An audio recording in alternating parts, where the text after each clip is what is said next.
Live now. No, we got the 3, 2, 1. Welcome, beloved community. We're here again with the People's Water Board Coalition Water Wednesdays webcast. And today I will be co-hosting with Valerie Jean and Rosalind Walker. And our special guest today will be Tawana Petty. Many of you may already know her. She is a fierce activist in our community. She is an esteemed poet and author. She is a Detroit resident, and she is a water warrior extraordinaire. And today she is here to talk to you about the importance of voting for Proposal P and why Proposal P. Thank you for being here, and go ahead, co-host. Welcome, Tawana. You know, I was so excited you were going to be on our show because you really have, you've been part of this from the beginning, the new charter, haven't you? Yes, so I've been a part of it for the last 2 years. I'd say that the charter revision process has been approximately 3 years, and I've been a part of it for about 2 years as part of the Detroiters Bill of Rights.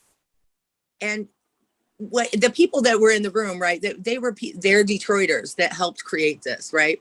It was yeah, that's the beauty of it to me, that it was created not in a back room with a bunch of guys in suits, but by Detroiters, for Detroiters, where we were able to say this is what we need for our communities. That's really the beauty of it to me. Can you tell us a little bit about the charter and how it works in Detroit, like why it's so important and how it's kind of unique to Detroit because not every city has a city charter. Right. Yeah. I mean, it's extremely important if you think about a constitution, right? And how our government functions based on the rules of the Constitution. Similarly, that is what a charter is on a city level. So this is our Constitution. The Detroit Charter is Detroit's Constitution that governs how our city government works. And so it's extremely important that we think about that when we think about Proposal P, right? As you mentioned, these are Detroiters. Not only are they Detroiters, but these are most impacted residents who help to define the language in this charter. So as an example, Nicole being present from day one regarding water affordability, someone who's been impacted by water shutoffs. The disability rights portion was designed by people who live with disabilities. The immigrants' rights portion was designed by people who are immigrants or undocumented or have had to navigate that system and the ways that city government does not support immigrant rights with policy and resources. And it's important when we think of immigrants that they run the gamut. They're immigrants of all races, religions, and nationalities. And these are things that get watered down by city governments that don't support immigrants' rights. You would never know what it means to be an immigrant in the city of Detroit or in the United States, to be exact. Also, housing affordability. These are folks who have experienced housing insecurity, and so affordability being designed by the AMI that Detroiters. So our median income being what designs what's affordable. We see a lot of rhetoric, and even most recently, like 2 days ago, by the governor and the mayor, we see a lot of rhetoric about affordable housing. But what we understand is that the median household income in Detroit prior to COVID-19 was under $35,000 per year, right? And since COVID-19, about 40% of the residents have lost their jobs. And so you can't just say affordable housing and then bring in $100,000 properties and $2,000 per month rent and call it affordable because other properties are more expensive. So we're trying to stop this leveraging the incomes of more wealthy suburbs being included in how you determine affordable housing in the city. Reparations is in proposal P, right? More consistent funding for the Charles H. Wright Museum of African American History, as well as ensuring that the board is a makeup of at least 50% residents. Right now, we know corporate funding and corporate board members make up the Charles H. Wright. Right to recreation, places for our children to be able to thrive and play, green space. We saw what happened with the flooding. We're in a concrete jungle, right? Where there's nowhere for water to go. And we've had residents who have literally been flooded every single time it rains. Every time it rains more than an hour, people's basements, vehicles, underpasses, everything is flooded. So there's a lot in this charter that will address the long existing concerns that community members have. And we see a lot of rhetoric against Proposal P, but we should make it very clear that that rhetoric is funded by folks like DTE Energy, right, who was fighting against environmental justice, right? And so the rhetoric is heavily funded, led by the mayor, and corporate backed with dark money. And so it's very important that people know, yes, you're seeing vote no all over the place and that Proposal P is a problem, but that's not backed by the residents of the city of Detroit. There's a handful of folks, but those same handful of folks are the ones who show up at the Board of Police Commissioners meetings and reject any type of effort to remove police brutality from our communities. And so these are the same exact people every time there's a community initiative that's being pushed in the city. Yeah, I see Nicole Smalls has joined us. Hi, Nicole. Welcome, welcome, welcome. You're another person. Nicole Smalls is another person who's been in this since the beginning. Hi, Nicole. I can see you now. Thank you for joining us. Really, really glad to have you and Tawana here to kind of tell us, what's going on with Prop P, why people need to vote for it. And, Tawana just gave us a really good rundown of exactly what it is and what it means to Detroiters. Nobody's going to know it better than Nicole, who's literally part of the commission. That's why we were excited to have you here. Thank you. One quick question before we transition, and we'll go back and forth between the two of you.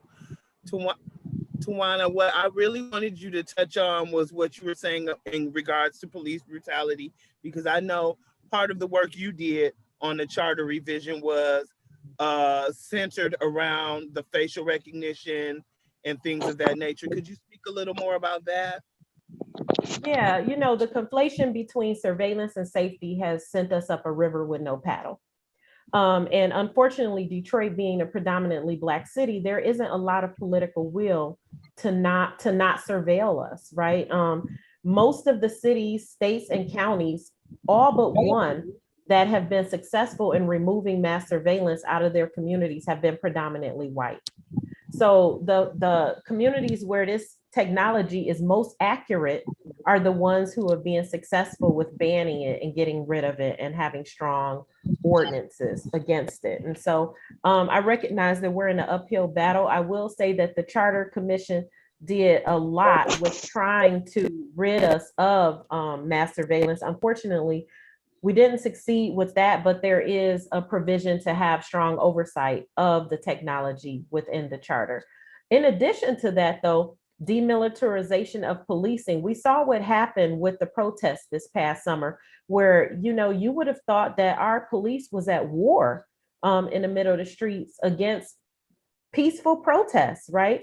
With tear gas during the middle of a pandemic, where we know that things like tear gas really do increase the detriment to your respiratory system. So we're looking at a community that's already suffering tremendous environmental impact. And then having community members have these types of chemical weapons leveraged against them, in addition to the tanks and the drones and all the types of equipment that we saw used against peaceful protests this past summer. But what the charter seeks to do is to put some protections in place for community members to exercise their civil liberties.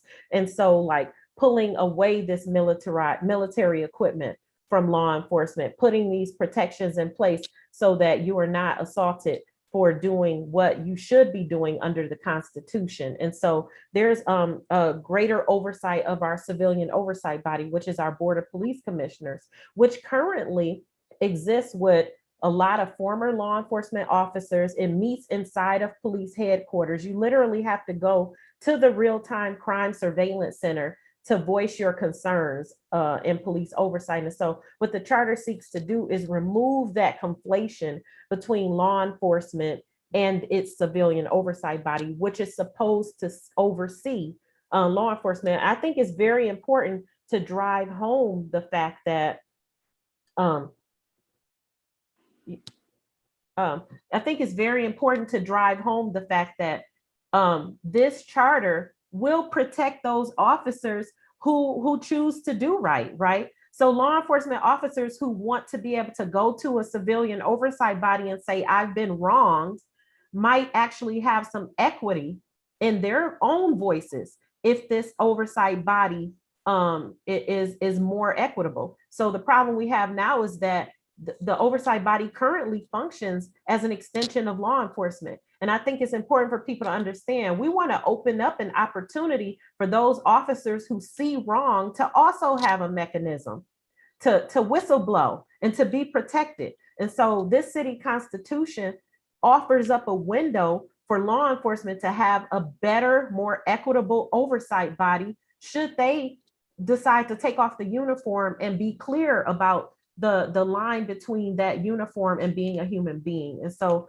a lot of times there's a lot of rhetoric that you see in commercials that are like, this is attacking our officers, this is attacking our safety, this will bankrupt the city. None of that is factual. All of that is not factual. And I'll be honest, I'm an abolitionist at heart. I'd love to live in a environment that doesn't require policing or, tracking and tracing people. But until we can get to that place, we need a body that's going to hold law enforcement accountable when they do wrong. And so, excuse me, before going back to Nicole Small, I just want to say the opposition to Proposal P is funded by people like Blue Cross and Blue Shield, funded by people like DTE Energy. They put in thousands of dollars. You're seeing advertisements on Hulu and Netflix and in the suburbs. I mean, anywhere that they can get people to oppose this. And I'll tell you why they're doing it in the suburbs.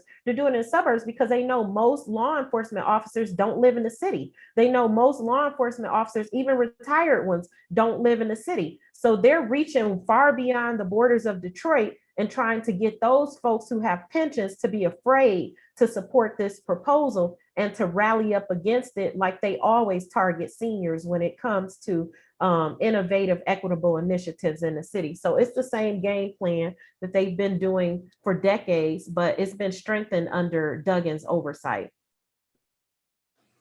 Thank you for that overview. I mean, I think that is vitally important that the community realizes that. And Rosalind and I both have teams that are currently doing canvas work around Proposal P. And one of the things, I'm pretty sure Rosalind feels the same, that I always tell people is Proposal P is not what you think it is. It's not for the politicians, it's for us. Proposal P is a people's proposal. And we need to realize that we have a voice and stand up and let it be heard, because they constantly try to silence us so that they can push their agenda, and it needs to come to an end. And that's just like when you go door to door and you talk to the seniors, they have them so food. And when you sit down and you let them know what's going on, they wake up and, they might start out as a 1 saying no, or 0 that they won't vote yes. But when you get through telling them and explaining it to them, they're the 7 or 9, so. And one thing about it, you also have to let them know that it's not going to be on the ballot for November. It's only on there for August. They slicking on that too. Well, Nicole Smalls, thanks for joining us. You've been there since the beginning. Can you tell us why this work was important to you and some of the profound things that you learned while doing it, and why it's important? Well, really why it's important is because the people helped to craft this charter.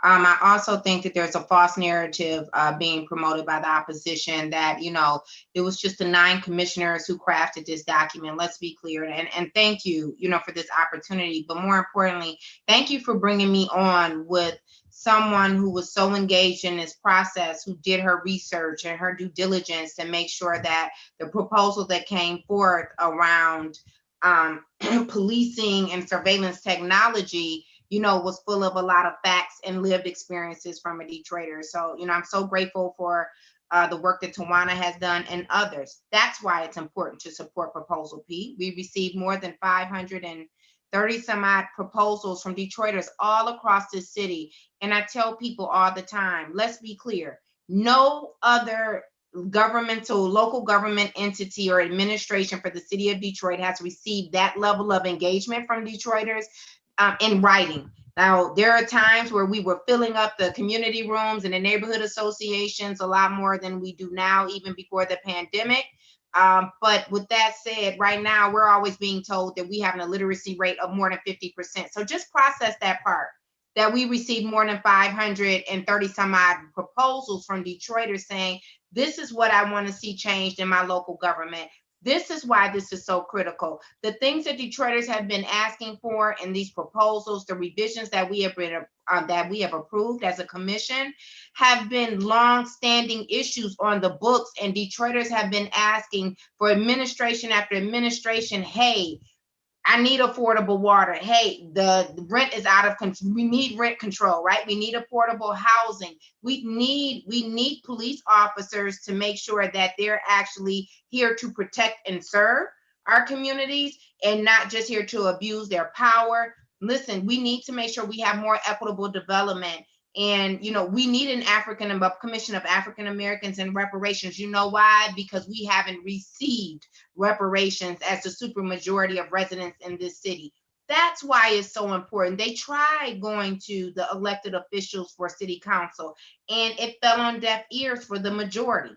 And so now you have a body of government that said, hey, I hear you, and I want to work with you.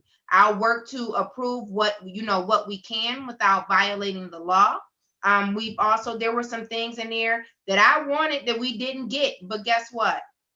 We have taken such great steps to make sure that Detroiters have the protections and the safeguards that they need with how local government operates. If this charter passes, when it passes, it will be one of the most progressive charters in this entire country. It's about time the Detroiters put on a map for doing something well, for being progressive, and not just being, looked at for having high crime rates, a high level of illiteracy. They get us for every thing that they possibly can, right? So now it's time that we're put on a map for doing this great work and having a government that respects the people and values the people and their needs and say, hey, we can make this happen. This is why it's important. If you're tired of supplementing the cost of water for the multimillionaires and billionaires who own these arenas downtown, because you make far less money, then you need to support Proposal P. If you're tired of trying to find affordable housing, and if you can find it, you're not eligible because you don't make $50,000 a year, because you too are more like the average Detroiter who makes less than $27,000 a year, then you should support Proposal P. If you're tired of seeing this so-called resurgence in the city just be housed downtown and into brick and mortar and to be hoarded for the millionaires and the billionaires, and you're saying, hey, I want access to this resurgence, then you should Proposal P. And if you're tired of people trying to feed you this garbage about over surveillance is going to protect you, when we know that that's not, if you're tired of your dollars, instead of going towards real public safety resources, going to helicopters, and I tell people all the time, helicopters couldn't even catch OJ. All right, so we don't need to keep investing in these frivolous, weaponry and tools. We need real public safety in our neighborhoods. And if that's what you want, then you should support Proposal P. And if you believe in democracy, you absolutely should support Proposal P. Thank you for that. It occurred, I know. That was awesome. And that needed to be heard. It occurred to me the other day, well, I've always known this, especially through the water struggle, that so goes Detroit, so goes the rest of the nation. And I like what you said, because it makes sense that this is pretty revolutionary. The rest of the big cities in the nation are going to be looking at Detroit like, oh, I mean, like, wait a minute. So I really feel like not only will this help Detroit, but so many other cities across the nation kind of be able to realize this and make it a part of their city charters and in their daily lives, so that they can so that they're able to get affordable water. The whole system will be shocked to its core over it, and that feels really good to me. It does. I completely agree with you. We already know that Detroit is ground zero for many of it sets many precedents. We see that with the water, as our affordability plan that was drawn up for Detroit has been implemented in Philadelphia. It's been implemented in Baltimore, and it works there, but yet it has not been implemented in the city that it was created for. Well, there's no will. But then we think we give them all the accolades, right? That's the part that kills me, like how the director and the deputy director and even city council, they keep, just a month ago, city council was singing praises about Philadelphia. And I'm thinking to myself, and they have these conferences here and they bring Philadelphia in, the water department does, to talk about the phenomenal job that they're doing. I'm like, we created that. That was created by, Councilwoman Watson, and she couldn't get it passed because at the time you had people like Sheila Cockrell saying that if Detroiters want water, they can get a bucket and get it out the Detroit River. Yeah, and then we turn around and we want to listen to these people. It says a lot to me that you don't want people to have access to water. That speaks volumes. You don't care about our seniors who are more susceptible to dehydration just because of age, right? You don't care about these women and these men, trying to raise these babies, and because they have to make sure that the babies are fed, that they can't afford these exorbitant water bills. So now you have to figure out, can you get the kid to school early to bathe them or take them to the food pantry? I mean, come on. How is this society that we're living in? How do we prioritize bike lanes over making sure that our people have access to water? Make sense to me. And then here, Detroit City comes up with all these great plans and these great ways to be able to live equally and, have great opportunity. And they sit back and say that Detroit is like 3 and 4 years behind other states. No, we're like 10 years behind other states. And it's time for us to move forward and keep on pushing. That's right. The actuality is we're ahead of others. We're ahead. About to say that in some ways we're ahead. We're just not ahead. They're just not, promoting the plans that would be, beneficial to the city. Just like with the water affordability, that was drawn up years ago by Roger Colton, and they have yet to implement it. And then you, as Ms. Small said, you hear Gary Brown and the Water Commission go, oh, well, we might have to investigate Baltimore's water affordability plan. And I'm like, that's our water affordability plan that they implemented. You have it backwards. That's right. And that comes from being in a city where you have no knowledge of that city. Amen. I'd just like to lift up what Commissioner Small was saying. Detroit has suffered under a half century of propaganda assault. Ever since the city became a predominantly Black city, there's been an orchestrated effort, a global orchestrated effort to paint us in one way. And that has had a direct impact on the policies here. It's had a direct impact on the complacency of other places to allow certain things to happen to us. And so it is very important that we reshape the narrative and take back the narrative.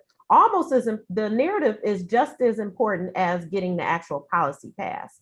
And so one thing I say to people, if by chance that we don't somehow succeed with this particular effort, the narrative campaign must keep going. Because this has been like Commissioner Small said, this has been an opportunity for community members to actually feel that their voice means something. And we've seen so much engagement in this process, and people finally found a body, however temporary that body has been, because it's such a short window that you all get to be commissioners.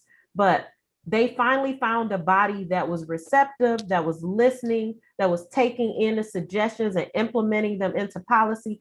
And they haven't experienced that with the Board of Police Commissioners. They haven't experienced that with City Council. They haven't experienced that with a lot of city government institutions. And you're seeing now where we used to make jokes like, oh, they're just writing blank checks, and oh, they're being, they almost functioning like they being bribed. Well, now we're seeing indictments come through that show that it actually is the case. And so our intuition, we can't let people say, talk about our literacy rate, like, and regurgitate that minority perspective that keeps getting thrown at us, because as Commissioner Small said, over 500 people submitted proposals. That is not a sign of illiteracy. That's a sign of people being in touch with what needs to change in their city constitution, the constitution of their city. How many people in communities all across the US don't even know whether or not they have a city constitution and have no way to engage within that city constitution? So I think no matter what happens, this is a historic process that has happened. Detroiters have really shown up and shown out, just like we held the election. We were one of the few cities that really held down the election, and we suffered the assault and a narrative assault and campaign because of that as well. And so we have to stay strong. We have to re-spirit each other. We have to always push back against the notion that we're minorities, and the notion that we're illiterate and don't know what's happening in our communities. And so I just really want to lift up the commissioners for really standing firm against a lack of resources, a lack of investment, an attack on their character in commercials, in media, by government officials. Like, they really held firm. And some of those meetings were 8 and 9 hours long into the midnight hours and multiple times a week. And I just really want people to know about the labor, seen and unseen, that these commissioners have endured over these last several years. And so if any of these commissioners are running for elected office, I know this isn't a campaign thing, but you really need to consider them very seriously when you fill out your ballot, because that's the type of character that you want on these governmental bodies that are really controlling how you live your life in the city of Detroit. Thank you for that. Thank you so much. Can I say one thing? I think that it is absolutely critical that we understand what's happening to our community here, right? The majority Black and Brown community, let's just be honest. Yeah. There are a few others mixed in there, but they are literally using housing and shelter, water, access to a livable wage. All these things are being used as weapons of Black and Brown destruction. That's the bottom line.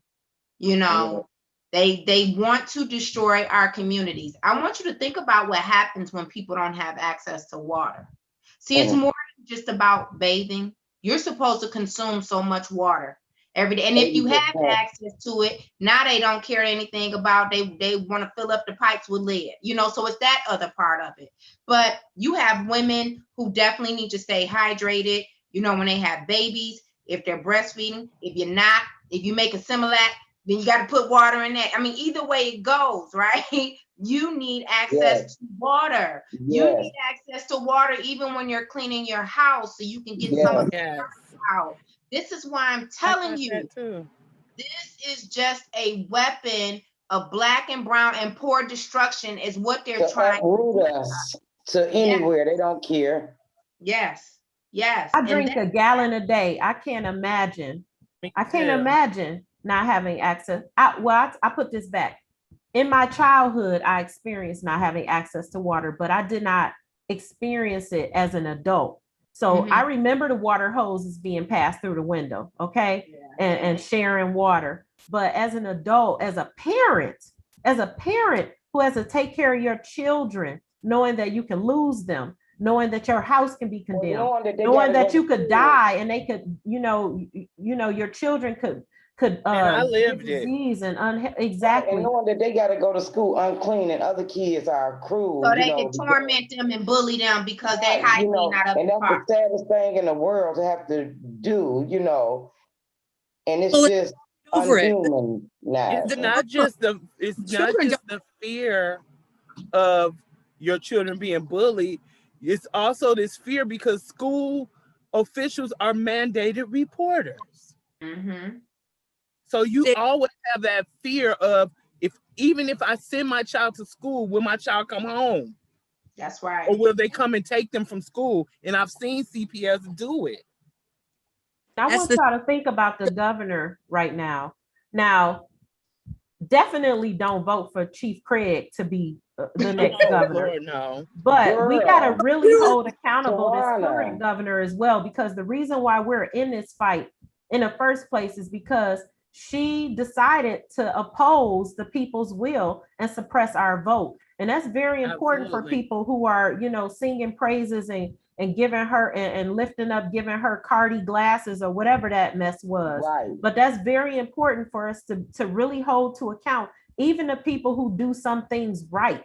You know what I'm saying? And so I think I'm really disgusted and disheartened at the fact that we're in this position because our Democrat governor decided that our voice was insufficient in making decisions for how we live our lives in the city of Detroit. And what I've witnessed over this last month with these press conferences with this mayor that's rolling out these promised bits and pieces that are actually in Proposal P. He only doing stuff to It's get really money in his pocket. ridiculous. It's normal election fodder and a sleight of hand, and we really got to be cognizant of that. So they're out there every other day. We're going to roll out affordable housing. We're going to roll out and support disabilities rights. We're going to roll every single thing that is in Proposal P is being lifted up as a promised press conference with the governor and the mayor over this next month. And I really want the community to tune into the fact that they have a massive campaign to convince you that these things are not issues and that the people who push this forward are irate, but yet and still they're stealing everything that's in Proposal P and promising to give it to you if he's reelected. Don't fall for that again, please. We need Duggan out of here. Out of We here. need some real policy change put forward by the people, which is what Proposal P does. And we definitely need Chief Craig out of here all the way. He can go back But where he came from. Absolutely. What I want people to remember while we're speaking on this, before you make your vote, all of our viewers, your neighbors, your friends, your 18-year-old son, first time voting, remember this. If they weren't old enough to remember, let them know. Mm-hmm. The same mayor that's using all these Gestapo tactics against the Black and brown community, this same mayor and his administration that are pulling things from Proposal P, which is a people's proposal, and promising this. This is the same mayor that allowed emergency management to run our city into bankruptcy in the beginning. Now they're telling you Proposal P will make the city go bankrupt. Well, honey, we've already been there and did that. Thank you. And we didn't do the it only ourselves. people that suffered from that were the very people who helped create this proposal. And the same Those mayor are the that people took that suffered during the previous everybody that worked for the bankruptcy. city of Detroit that does not work for the city of Detroit no more because they said they couldn't afford to pay them, and you want to hire outside contractors and industries and then make the residents pay for it. Come on, man. For tens of millions of dollars. Yes. Yes. I just want to also say that this is a chief that was brought in by an emergency manager. Now, what really baffles me is that people, any other thing that was brought in by emergency management, the people get is wrong. They're like, oh, that is just foul. Emergency management took away our vote. Emergency management did this, but you put a charismatic leader in front, and then all of a sudden we forget how bad emergency management was. And we're supposed to believe that our mayor somehow went all these years not knowing that our emergency management chief was a Republican, even though most people who are tuned in knew that a Democrat chief would not be on Tucker Carlson every week or on Fox 2 every week, diminishing the credibility of Detroiters and painting us with this broad, helpless, hopeless, ignorant brush that we've been painted with. So I think it's really important that we also capture back the narrative that somehow he's going to come in, swoop in, pull up our vote, and put more militarized policing and surveillance over the entire state of Michigan. I really want people to really think about that. At a time where Detroit is being massively surveilled and having stuff like stop and frisk being implemented into our community, white supremacist violence is on an uptick all across the state. And so we have a city that's surrounded by mass surveillance, surrounded by face recognition, surrounded by militarized policing, while white supremacist violence goes unchecked.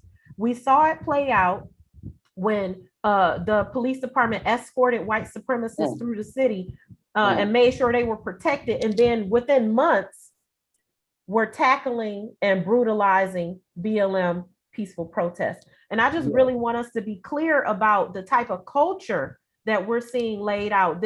This chief, and the reason why I'm lifting him up is because this pretend that him and Duggan have with each other, someone who made him the deputy mayor at one point. So at one point, our city was being led by the chief of a Republican chief of police. So I just really want folks to be clear about that. I'm partisan. But I don't believe Democrats do everything right. I just told y'all how I feel about our current Democrat governor and the decisions she's making. So we really have to tap into the policies that have been put in place in our city, follow what's going on in the state, and be clear that when you have an opportunity to change your city's constitution to reflect your values, to make sure law enforcement has oversight, to ensure people have affordable water, to ensure people have truly affordable housing, to ensure that our communities are looked after and our kids have recreation. You know, when you have those opportunities, you have to vote in that direction. And this is, if we allow our vote to be suppressed on this level and we don't fight back to some degree, even if we somehow lose, we got to keep the narrative going. Then we're going to set up a trajectory that's going to impact smaller, less powerful Black and brown communities all across the United States. We have to have that plan B. Yep, exactly. And so, you got like, if it wasn't for that narrative that had been sold for years and years and years, if it wasn't for that, they would not have been able to carry out mass water shutoffs and then immediately followed mass tax foreclosures. Like, just they could not have done that had they, years and years and years had not been put in place. That Detroiters didn't matter, that they were violent and lazy and they didn't want to pay their bills. They wanted to buy tennis shoes. That part, right? Like, I have the money to pay for water, but I'd rather go without water than to just pay the bill. So that I can have a brand new car in my driveway and my daughter or my son can wear $500 sneakers. It's just this. That's why I don't pay my water bill. Your water bill shouldn't be $500 every month. Right. Thank you. Right. Or you shouldn't have to the narrative. That's literally life or death.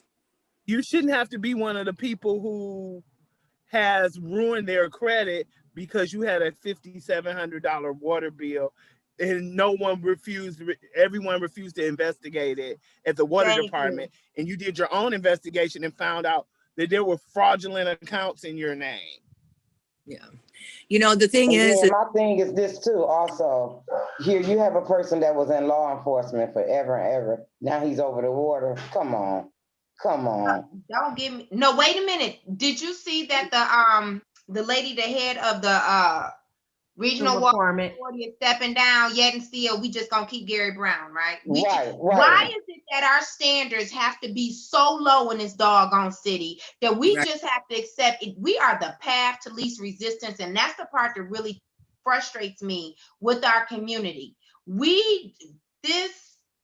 part about not resisting this type of treatment and allowing them to treat us in this manner is problematic. Not all of us, but it's just not enough of us who are resisting this type of treatment. Gary Brown needs to go. We had no business Yes, he needs to go. allowing a mayor to appoint him. We should have put our foot down in the beginning. More of us should have. He does not have the capability, the capacity, or the skill set to do this job well. He doesn't. Well, he doesn't have- And he also sued the city. He also sued the city. Well, let's That's be why honest. He didn't really have the capacity or capabilities to run the police department. If No, you just want to be to honest. be on city council. Yeah. Right. But this is why the city of respiriting. Detroit. Go ahead, Tawana. I'm sorry.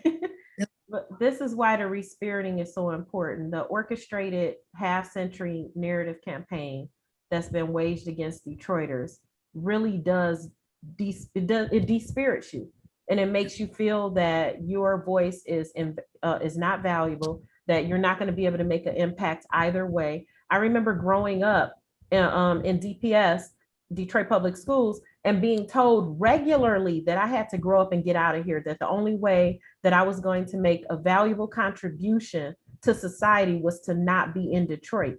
That has a psychological impact on a person. It helps to guide the way that you move, whether you want to contribute to the city or not. And so not everybody's able to escape that. Most people are not able to escape that type of consistent bombardment of narrative that we've experienced. I teach an anti-racism workshop that starts off with the very beginning of my workshop consistently talks about the narrative assault on Detroit and how it is in movie, music, media, images, you name it. And it has gone on for about 50 years until Duggan got here.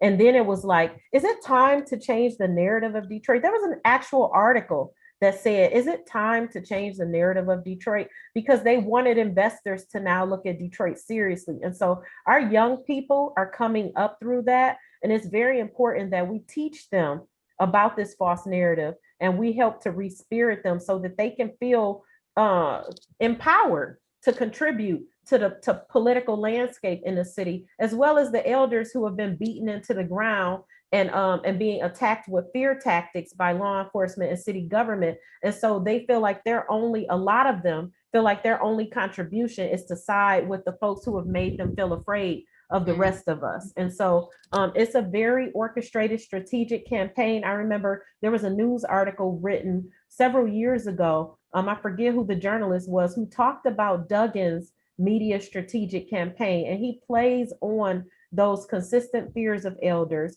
He plays on the dispiriting that's happened to our community. And he plays on, similar to Trump, this notion that he's the only one who can fix things. And so we have to really be active in resisting that in every way, shape, or form that we can. Teach our young people critical thinking, show them how the narrative has assaulted their character, and then, keep moving forward with this movement, which I feel like Proposal P, the Detroiters Bill of Rights, and this commission has been a movement to undo a lot of decades worth of harm, psychological harm that's happened to Detroiters.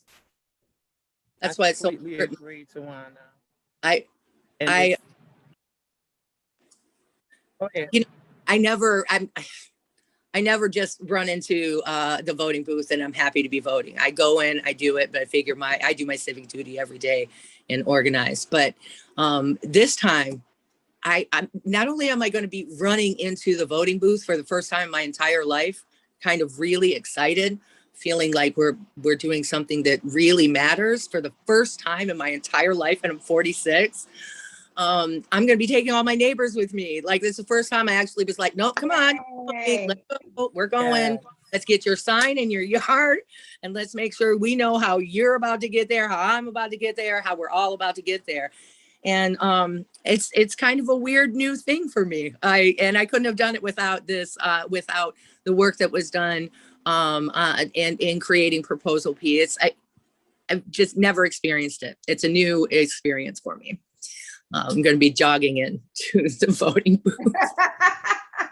Right, I'm already ready to stand outside my voting poll with cards, passing them I'm out and stuff. already Stuff ready that I to never do. wanted to do. Absolutely. I never wanted I'm to do like, it I'm gonna be before. out there every day. We got like 7-8 days to go, and I'm just like so excited because I'm been out there. Look here, just out there, you Yes. know, because this thing is so confusing to a lot of seniors that I knocked on their door for the last couple of days, and some of them was like, "Well, we vote no." No, you're not. You're gonna vote yes when I get through telling you why, and then when I got through telling them why, they was ready to vote yes. You know, and I'm like, Yeah. you guys are not gonna have anything. They're gonna take everything. And it's sad the way that Dugan and Gary Brown and Craig, because he's not my chief, God is my chief, but it's sad the way they put on. And to make people confused and not know, and we have enough people that's already comfortable to the way that they live in. You know, you didn't adjust to this, you're just comfortable to this when you don't have to They be. became They are complacent. complacent. You got that right. That You're is right. so You don't true. have to be. You don't have to be. And I will not, and we will not let the city of Detroit and our residents fall by wayside. I have yet to You know explain what? it, and them like, nope, still voting no. I have yet. One of the greatest things I've experienced canvassing is a few days ago, we were in the Brightmoor neighborhood, which I targeted because people, when it comes to Also anything food. about information, somehow they always forget Brightmoor. You know, Yes. it's like Highland Park. They always forget Highland Park. These are neighborhoods too, and just don't leave them out of the equation. And what I found is I went to the door and I knocked on the door, and I heard somebody kind of far off say, "Coming." And then when we got to the door, it was a 93-year-old woman. And she took the time to let me know how many elections she had voted in. And I was asking her, did she know anything about Proposal P? And she's like, I heard a little bit. And she's like, I just don't know. And then she went to tell me how she didn't trust the mayor. And when I went to tell her about Proposal P, she was like, if this is my last election, I'm gonna vote yes on Amen. Proposal P, because I got to think about my great grandchildren. I can't even imagine having great grandchildren. Just think about that. She's not just thinking about herself. She's not thinking about her children. She's not thinking about her grandchildren. She's thinking about her great grandchildren. She's thinking about generations ahead of just her. And that was just an awesome thing. I think about my grandkids right experience. now to this day. When you own a home and you got to pay all these high taxes on it, high water bill, how can you basically say that I'm gonna leave this home to my great grandkids or my grandkids? No, because You the leaving them city or the dead. state. That's why. That's why. But we're not gonna let that happen. That's We're right. gonna stand up and we're gonna fight. And I was amazed. Friends. It's 12:47. I honestly could sit and talk with you all for days about this. I hate to wrap it up. I want to thank everybody who came in and viewed this video, and I'm asking, or we're all asking folks to get out, talk to your neighbors, talk to your families, counter the narrative that's being sold that Proposal P is bad for Detroit, because it's not. It's just simply not true. So thank you for everybody who joined us. It's bad for the politicians. Amen. I just want to say Detroit People's Platform put out a lot of tremendous materials with accompanying videos that folks can pull up, see what's in the charter. They help to break it down. They link to the full charter, which is the commissioner's website. But the website for this information is www.detroitpeopleспlatform.org/proposal-P. And you'll find videos from elders who really understand what's up for state in this charter. You'll find kicker cards, you find downloadable flyers. And so yeah, help spread the word, you all. Thank you so much for joining us and really kind of breaking it down for us. It's really, really important, rich conversation. Thank you. And And if for some reason it doesn't get passed, I'm gonna need a couple days. I'm just gonna lay in bed and bawl for a couple days. But But I'll say this, Val, if